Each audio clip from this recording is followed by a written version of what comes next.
邀請你做今次展覽啦，都有一個特定主題就係同 Still Life 有關。咁你一諗起嘅嘢係啲咩嘅物件或者係咩嘅景象咧？我做陶瓷啊嘛，咁變咗即係 Morandi 嗰啲 Still Life 去做嗰啲樽啊各樣咧，都會印象好深。你以前一路都係做 painting 嘅，咁所以今次係咪都想即係嘗試翻做翻 painting 嘅作品俾大家？佢兩個 media 我都中意嘅，咁感覺陶瓷嗰個即係喺 concept 上咧可以發展嘅空間多啲啊！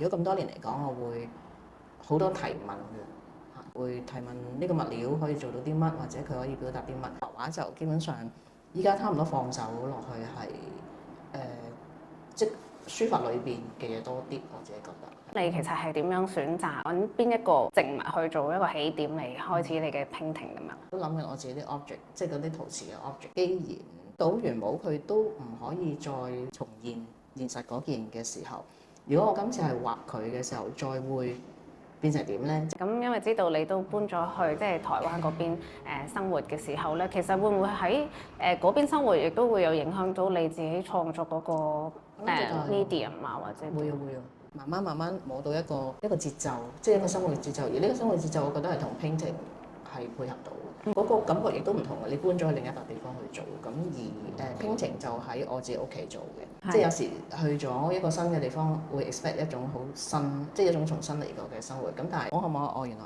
以前自己已經活喺一個最適合自己嘅生活裏邊。等觀眾再慢慢自己去探求下，喺呢個日常入邊，如果有物件或者用情感去表達翻佢嘅紋理啊，咁會係點樣？就喺呢個展覽度再睇翻。